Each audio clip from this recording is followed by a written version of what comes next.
Hello dear students, आज हम discuss करेंगे आंसर की ऑफ मटेरियल केमिस्ट्री। ठीक है, इसको मैं दो पार्ट्स में पढ़ाऊंगा क्योंकि टाइम बहुत लगता है इसमें, बाद में अपलोड होने में प्रॉब्लम होती है। तो ये 16 जनवरी को हुआ था कश्मीर यूनिवर्सिटी के लिए। ठीक है, मैं इसमें ये जो सीरीज़ है मेरे पास में, ये ए सीरीज़ है, लेकिन मैं आपको जनरल की बताता हूँ। आपको सिर्फ क्वेश्चन के आंसर्स देखने और मैच करते जाना। ठीक है, तो यहाँ पे जो पहला मल्टीपल चॉइस क्वेश्चन है वो है the quantum of energy in lattice vibration. Lattice vibration का जो क्वांटम है उसको हम कहते हैं फोनॉन। ये सबको मालूम है। ठीक है, इसके बाद में यहाँ पे पूछ रहा दूसरा क्वेश्चन फोनॉन। ये मतलब सीक्वेंस में ये आ रहे क्वेश्चन है, यानी अभी फोनॉन से ले रहे हैं ये क्वेश्चन, तो इससे भी पता चल जाता, थोड़ा सा गेस भी कर सकता है इंसान। ए फोनॉन इज, पूछ रहा है फिर क्वांटाइज्ड स्पिन वेव नहीं, क्वांटा ऑफ इलेक्ट्रोमैग्नेटिक रेडिएशन नहीं। उसके बाद में पूछ रहा है क्वांटा ऑफ लैटिस वाइब्रेशन। ठीक है, फोनॉन जो ये क्वांटम ऑफ लैटिस वाइब्रेशन होता है। राइट, तो यहाँ पे ये हो गया। उसके बाद में मतलब दो क्वेश्चंस हो गए। तीसरा क्वेश्चन जो है ये पूछ रहा है discrete value of energy of atomic oscillator. Discrete value of energy of atomic oscillator पूछ रहा है, क्वेश्चन नंबर 3। समझ में आना, यहाँ पे दिखा रहा है ये NH cross omega square, N square H cross omega, N H cross omega. देखो, हम डिस्क्रीट एनर्जी वैल्यू जो बोलते हैं ना, वो हम ऐसे जनरली हम क्या लिखते हैं, वो लिखते हैं हम ऐसे h न्यू के बराबर। ठीक, अगर आप इसको एच न्यू को, एच न्यू जो मैंने लिखा यहाँ पे, इसको अगर आप मल्टीपल करेंगे 2 पाई से और डिवाइड भी करेंगे 2 पाई से, तो ये बन जाएगा h/2 पाई और म्यू 2 पाई। म्यू 2 पाई रहता बराबर ओमेगा के और h/2 पाई रहता बराबर h क्रॉस के। तो इसका मतलब ये जो डिस्क्रीट वैल्यू आएगा वो आएगा h क्रॉस ओमेगा। समझ में आया ना, अगर n टाइम्स होगा तो n times h cross omega. Right, तो ये वैल्यू इसके लिए फिट है, ये जिसको आप बोलते हैं ना क्वांटाइजेशन ऑफ एनर्जी लेवल्स, वही है ये। उसके बाद में आइंस्टाइन फ्रीक्वेंसी पूछ रहा है। आइंस्टाइन की फ्रीक्वेंसी कौन सी, क्वेश्चन नंबर 4। ये आइंस्टाइन की फ्रीक्वेंसी कौन से रेंज में पड़ती है? इसमें यू विजिबल रीजन नहीं, विजिबल रीजन नहीं। आपने ये देखा होगा जब हम आइंस्टाइन थ्योरी पढ़ते हैं तो उसमें आप IR के बारे में बात करते हैं, तो IR रेडिएशन में, IR रीजन में इसकी फ्रीक्वेंसी पड़ती है, यानी आइंस्टाइन फ्रीक्वेंसी। उसके बाद में आइंस्टाइन टेम्परेचर पूछ रहा है। अब ये थीटा E जो है ये आइंस्टाइन टेम्परेचर है, ये पूछ रहा है कि ये किसके बराबर होगा। ठीक, ये क्वेश्चन है यहाँ पे, क्वेश्चन नंबर 5 पे ध्यान दे दो।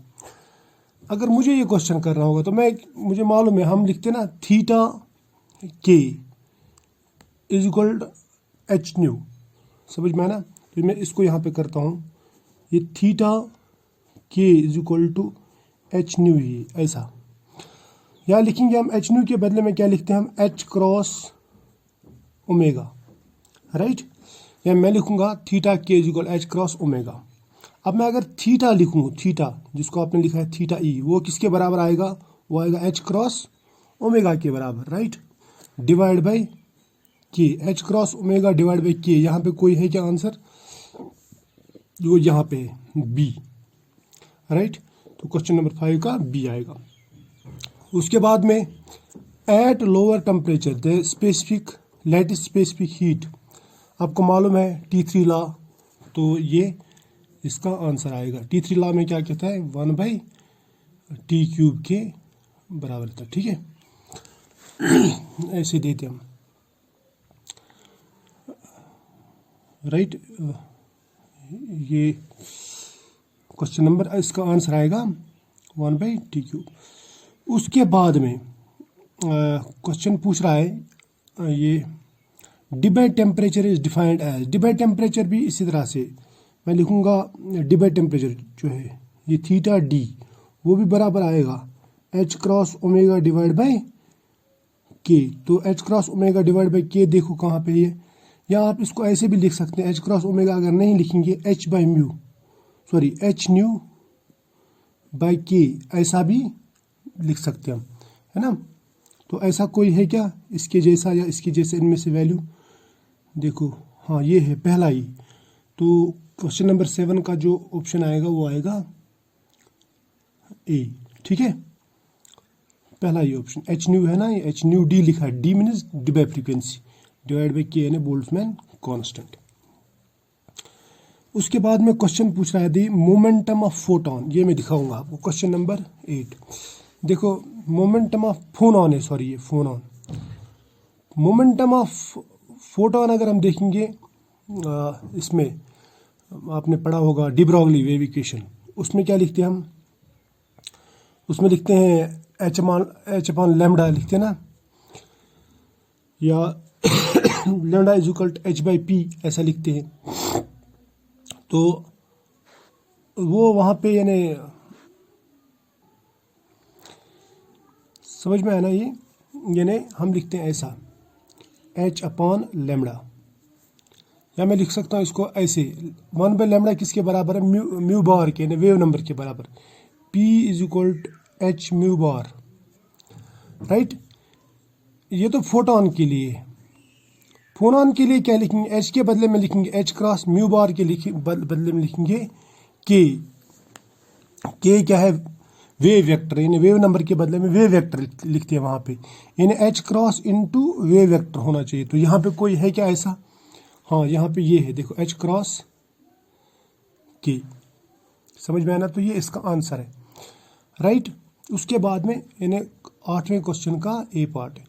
उसके बाद में पूछ रहा Dulong Petit law is obeyed at, ये थोड़ा सा इसने जो आंसर्स हैं ये ठीक ढंग से नहीं लिखे हैं, तो मैं यहाँ पे लिखूंगा सीधा फाइनाइट टेम्परेचर, ठीक है। तो ये थोड़ा सा कंफ्यूजिंग है आपकी लेवल के हिसाब से, जो फिजिक्स वाले हैं उनके लिए आसान है ये, लेकिन जो प्योर केमिस्ट्री वाले हैं वहाँ पे अगर कोई बीएससी का है तो उसके लिए थोड़ा सा इन चीज़ों को समझना इतना आसान नहीं है। तो ये इनफाइनाइट टेम्परेचर पे ये अप्लाई नहीं होता, जीरो टेम्परेचर, लो टेम्परेचर, ये इंटरमीडिएट टेम्परेचर के लिए, ठीक है ना। मैं फाइनाइट टेम्परेचर लिखूंगा। अब इसके बाद में क्वेश्चन नंबर 10 आता है। क्वेश्चन नंबर 10 का पूछ रहा है the knowledge of lattice vibration is useful for providing information. Specific heat भी हम निकाल सकते हैं, थर्मल रेजिस्टिविटी, थर्मल कंडक्टिविटी, ये सब निकाल सकते हैं। मैं बोलूंगा फिर ऑल ऑफ अबव, ठीक है। क्वेश्चन नंबर 10 का जो आंसर है वो है D. Which among the following statement is correct in case of one dimensional lattice. One dimensional lattice के लिए देखो यहाँ पे at low frequency group velocity, हमें मालूम है कि लो फ्रीक्वेंसी पे ग्रुप वेलोसिटी और फेज वेलोसिटी बराबर होती है। सॉरी एक मिनट इसको मैं देखता हूँ। क्वेश्चन नंबर 11, ठीक, हाँ तो ये ठीक है। एट लो फ्रीक्वेंसी ग्रुप, अच्छा ये ग्रुप वेलोसिटी इज नॉट बोल रहा, is not equal two phase velocity, तो ये गलत है ये वाला। At high frequency group velocity is equal two phase velocity, ये ठीक नहीं है। At high frequency group velocity is greater than phase velocity, ये भी ठीक है। तो इसमें दो ऑप्शन ठीक है, ये तो 1 2 है। चलो यहाँ पे दिया है इसने, देखो यहाँ पे दिया है इसने ए में 1, बी में दिया है इसने 1 और 4, तो हमें 1 और 4 दोनों ठीक आए ना, तो इसका ऑप्शन बी आएगा, राइट। उसके बाद में in one dimension diatomic lattice बोल रहा है ये, अगर मोनो एटॉमिक नहीं, ये डाई एटॉमिक लैटिस बोल रहा है, one dimensional diatomic lattice. ये पूछ रहा है कि इसमें ब्रिलियन जोन कौन सा है, यानी ब्रिलियन जोन कहाँ से कहाँ तक जाता है। देखो मोनो एटॉमिक लैटिस में क्या लिखते हैं हम, -π/a से लेके π/a तक, लेकिन जब हम डायटॉमिक लैटिस की बात करते हैं, डायटॉमिक लैटिस, तो वहाँ पे हमारा जो वैल्यू आता है वो आता है ये -2π/a से लेके +2π/a तक। सॉरी एक मिनट में इसको थोड़ा देख लेता हूँ। ये वाला जो है ना, ये वाला बोल रहा था मैं, ये वाला सही नहीं, क्योंकि ये सेकंड ब्रिलियंट जोन का आता है, लेकिन one dimension mono atomic lights के लिए, और डायटॉमिक लाइट्स के लिए ये आता है फर्स्ट ब्रिलियंट जोन, यानी ए पार्ट आएगा इसका आंसर, यानी क्वेश्चन नंबर 12 का आएगा ए। समझ में है ना। उसके बाद में डिस्पर्शन रिलेशन पूछ रहा है, dispersion relation for one dimensional mono atomic lights, ये हम सब लोगों ने पढ़ा है और इसको याद भी रखना है, ठीक है। इसका जो आंसर आएगा क्वेश्चन नंबर 13 का, वो आएगा सी। ये क्वेश्चन नंबर 13 का आएगा सी ऑप्शन, ये इसका सही है, यानी √4 बीटा बाई एम साइन के बाई ए, ये इसका ऑप्शन है, वन डायमेंशनल डिस्पर्शन रिलेशन। ठीक, अब हम आते हैं क्वेश्चन नंबर 14 पे। ये पूछ रहा था dispersion relation for one dimensional diatomic light से, ये याद रखना। इसमें ऑप्टिकल ब्रांच यानी ऊपर की जो ब्रांच रहती है ना, जो मैंने आपको अगर याद होगा ग्राफ्स में दिखाया था, ऊपर की जो ब्रांच है उसमें आपको बताना है, अगर m जो है small m is less than capital M, तो उसमें ऊपर के ब्रांच का जो फ्रीक्वेंसी आएगा, एंगुलर फ्रीक्वेंसी, वो क्या आएगा। ठीक है, तो इसमें दिया है एक omega plus is equal to √2 beta by m, दूसरा दिया यही 2 बीटा बाई एम, लेकिन यहाँ पे एंगुलर जो दिया ये दिया है ओमेगा माइनस। यहाँ पे फिर दिया है 2 बीटा बाई कैपिटल एम, यहाँ पे दिया है 2 बीटा बाई कैपिटल एम, लेकिन ये इसमें प्लस इसमें माइनस। अब इन चारों में से आपको देखना, पहले माइनस वाले कैंसिल कर दो, माइनस वालों को छोड़ो, अब इन दो प्लस वालों पे देखते। ठीक है, आपने ये भी देखा होगा, ये देखा होगा कि जब m स्मॉल रहता है कैपिटल M से, तो उस टाइम पे जो इसमें 2 बीटा के जो डिनोमिनेटर में रहता है ना, वो वही रहता है जो जिसका मास कम रहता है। ठीक है, ऑप्टिकल ब्रांच के लिए ये हमने ऑलरेडी पढ़ा हुआ है, तो इसलिए इसका जो ऑप्शन आएगा वो आएगा ए। उसके बाद में पूछ रहा है कि which among the following state is correct for Debye mode. Debye mode it is valid for shorter wavelengths, नहीं ऐसा नहीं है। डिबाई मोड शॉर्टर वेवलेंथ्स यानी हायर फ्रीक्वेंसीज के लिए एप्लीकेबल, क्योंकि वहाँ पे लिमिट रहता है, फ्रीक्वेंसी लिमिट जिसको बोलते हैं डिबाई फ्रीक्वेंसी, तो ये एप्लीकेबल है for longer wavelengths, it's obeyed by longer wavelengths, ये याद रखना। उसके बाद में क्वेश्चन नंबर 16 पे आइए आप, ये पूछ रहा which of the following material possesses negative susceptibility to magnetic field.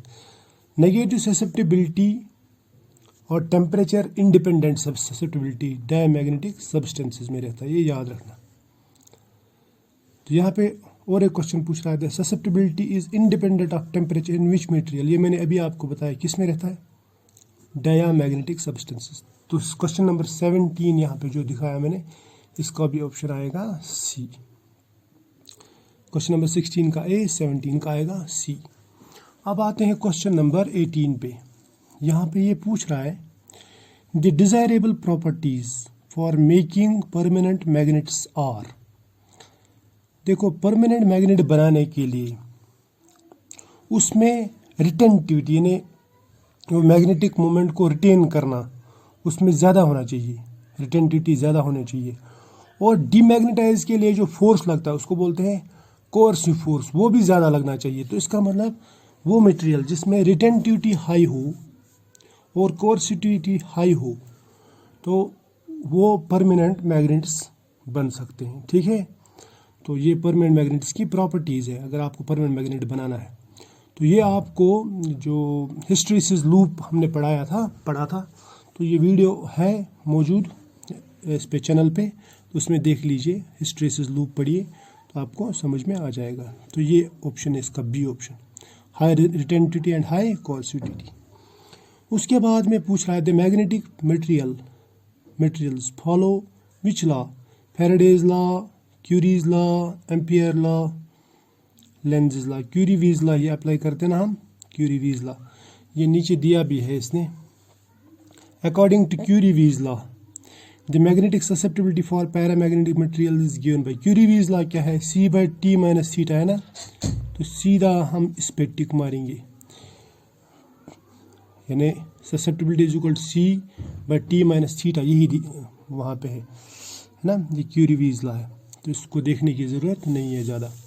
अब और एक क्वेश्चन, ये भी बहुत ईजी है, ईजी पीजी।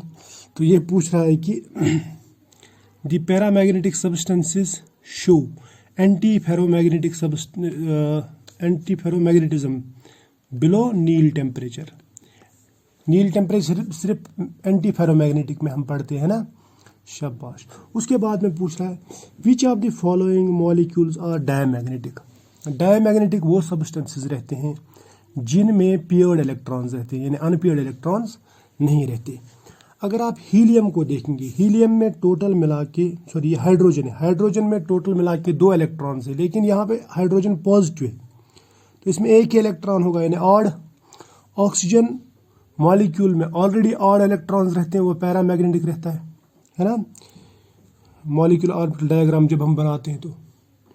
उसके बाद में आप आइए लिथियम पे, लिथियम में 6 इलेक्ट्रॉन्स हैं, ये इवन है, तो इसमें भी इसमें इवन नंबर ऑफ इलेक्ट्रॉन्स, तो ये पेयर्ड रहेंगे, तो इसका मतलब ये वाला जो है ना, ये वाला ये डायमैग्नेटिक है। O2 पॉजिटिव जो ये भी पैरामैग्नेटिक है, समझ में है ना, ये याद रखना। ऑक्सीजन तो ऑलरेडी पैरामैग्नेटिक क्योंकि उसमें 2 अनपेयर्ड इलेक्ट्रॉन है, लेकिन ऑक्सीजन पॉजिटिव उसमें एक अनपेयर्ड इलेक्ट्रॉन रहता है। एमओ डायग्राम से ये पता चल जाता है, मॉलिक्यूलर ऑर्बिटल डायग्राम आप इसकी बना लेना तो पता चल जाएगा कि लिथियम जो है ये डायमैग्नेटिक, यानी इसमें पेयर्ड इलेक्ट्रॉन्स है, ठीक। इसके बाद में question number 23, magnetic moment of FeCl4 2 negative and MnH2O6 2 negative in BM is. इसे मैग्नेटिक मोमेंट निकालने के लिए मैं आपको एक ट्रिक बताता हूँ। आप सिंपली देखना है कि इसमें अनपेयर्ड इलेक्ट्रॉन्स कितने हैं, डी सबशेल में कितने बचते हैं। जितने अनपेयर्ड इलेक्ट्रॉन बचेंगे ना, तो उससे ऊपर ही उसका मैग्नेटिक मोमेंट रहता है। जैसे मैं आपको समझाता हूँ, जैसे Fe लेंगे हम यहाँ पे Fe जो है ना, ये 2+ ऑक्सीडेशन स्टेट में, क्योंकि Cl जो है 4 है, 4 नेगेटिव में से सिर्फ 2 नेगेटिव बचे हैं, इसका मतलब 2 नेगेटिव इस 2 पॉजिटिव ने खाए हैं, तो ये Fe2 पॉजिटिव है। अब अगर हम Fe2 पॉजिटिव बनाएंगे, इसका एटॉमिक नंबर है 26, तो इसका मतलब ये रह जाता है D6, यानी डी सबशेल में 6 इलेक्ट्रॉन, इसमें से 2 पेयर्ड रहेंगे और 4 जो है अनपेयर्ड, तो इसमें 4 अनपेयर्ड इलेक्ट्रॉन है, तो इसका मैग्नेटिक मोमेंट 4 से ज़्यादा ही होगा। कितना है यहाँ पे, 4 से ज़्यादा, देखो 4.9 है, यहाँ पे 4.9, राइट। उसके बाद में मैंगनीज पे आते हैं, मैंगनीज भी यहाँ पे Mn2 पॉजिटिव है, मैंगनीज में 5 अनपेयर्ड इलेक्ट्रॉन रखते हैं, तो इसका मतलब मैंगनीज का भी 5 से ज़्यादा ही मैग्नेटिक मोमेंट रहेगा। तो 5 से ज़्यादा है क्या, कोई यहाँ पे इधर नहीं, इधर नहीं, इधर नहीं, यहाँ पे है ना, तो इसका मतलब इसका ऑप्शन ये आएगा 4.9 और 5.9। इसको कैलकुलेट करने की ज़रूरत भी नहीं है, जितने इलेक्ट्रॉन्स अनपेयर्ड रहेंगे ना, तो उससे ज़्यादा ही उसका मैग्नेटिक मोमेंट रहता है, ठीक है। यानी जैसे अगर किसी में 4 अनपेयर्ड इलेक्ट्रॉन है तो 4.8 या 4.9 उसका रहेगा, इस तरह 5 है तो 5.8 या 5.9 इसका मैग्नेटिक मोमेंट रहेगा। उसके बाद में मैग्नेटाइट के बारे में पूछ रहा है, ये किसकी एग्जांपल, ये सिंपली फेरोमैग्नेट है ना, इसमें पूछने की बात ही नहीं है। उसके बाद में पूछ रहा है what is the susceptibility value for a material whose Curie constant is this 0.4। देखो हम यहाँ पे ससेप्टिबिलिटी लिखते हैं ना, इसे C/T माइनस थीटा यही लिखते हैं ना, तो ये पूछ रहा है कि ये क्यूरी कांस्टेंट दिया है इसने, ये है 0.4, ठीक। इसको गौर से देखो, ये 0.4 दिया है, तो मैं लिखूंगा 0.4। और उसके बाद में and the difference in critical temperature and paramagnetic Curie temperature, ने इन दोनों टेम्परेचर्स के बीच में जो डिफरेंस है T माइनस थीटा, वो बता रहा है 0.02। इसको अगर आप इससे डिवाइड करेंगे तो ये आएगा 20, है ना। ये मान लो अगर आप डिजिट हटाएंगे ना, ये बन जाएगा 40/2, इसको इधर ले जा, इसको इधर ले जा, तो 40 डिवाइड बाई 2, तो 40 divide by 2 is equal 20, right. चलो इसके बाद में 26 वाला क्वेश्चन है। Fullerenes are prepared by passing through graphite rods. Graphite rods के थ्रू पास क्या कर रहा है, इलेक्ट्रिसिटी तो है, हाई वोल्टेज पास करते हैं, ठीक है, ये भी आसान है। उसके बाद में first use the term nano technology, आप सबको मालूम है, तानीगुची, नोरियो तानीगुची ने बनाया था, है ना, इसने दिया था ये भी मालूम है आपको। C60 कंटेन्स 1220, जहाँ पे आएगा ना वो 12 पेंटागन्स 20 हेक्सागन्स, तो ये आ गया इसका आंसर। तो फिलहाल मैं यहीं तक लेता हूँ 28 तक, बाकी के जो है ना वो नेक्स्ट हम वीडियो में बनाएंगे, ठीक है। तो आज इतना ही। आई होप आपने ये एंजॉय किया होगा, थोड़ा समझ में आया होगा। तो आप अपने पेपर से मैच करते जाओ और वीडियो को लाइक ज़रूर किया करो यार, क्या फ़र्क पड़ता है लाइक करने में, और शेयर भी किया करो दोस्तों के साथ में, वो भी देखेंगे। चलो आज इतना ही।